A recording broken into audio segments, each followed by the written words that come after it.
All right, guys, in today's workout, we will be depleting that glycolytic pathway and then having you just hanging on by the skin of your teeth to complete the workout.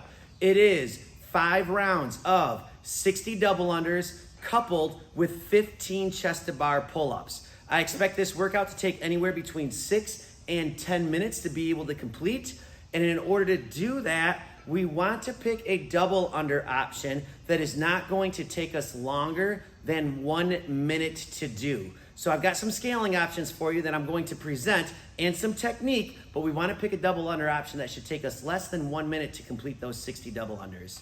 As far as our pull-ups go, we want to pick a pull-up option where when we are fresh, we can do 15 pull-ups unbroken.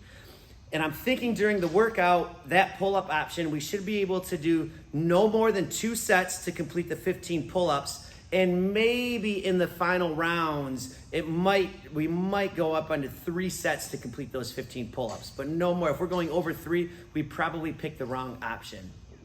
Now, as far as that double under goes, here's a few tips for you with your double under. Make sure that when you jump, you keep your knees relatively straight when you jump in your double under. It's really hard to rebound if we lift our knees up or if we lift our ankles up. It makes it really hard to string those together. Also, keep your hands low because obviously the higher we lift our hands, the easier it is to trip on that rope. So hands low, knees relatively straight.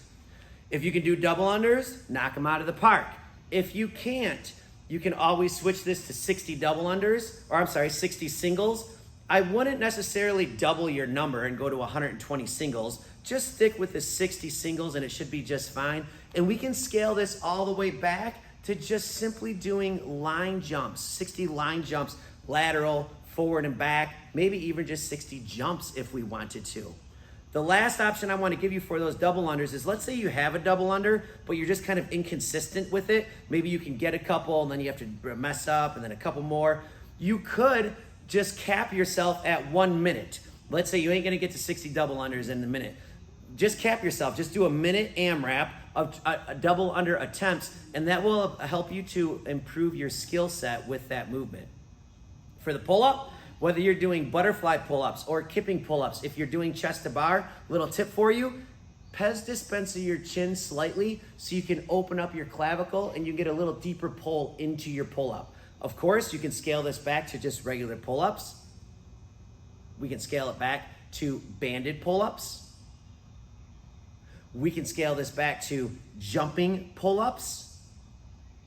And lastly, one of my favorite, we can scale this all the way back to doing jumping pull-ups, but on a box where we keep our feet on the box, and we also practice our kipping technique with our jumping pull-up, which will allow us to build that technique that is necessary while we're building the strength to be able to do pull-ups. So that way, once we have that acquisition strength, then we can just start doing our kipping pull-ups because we've already learned the technique.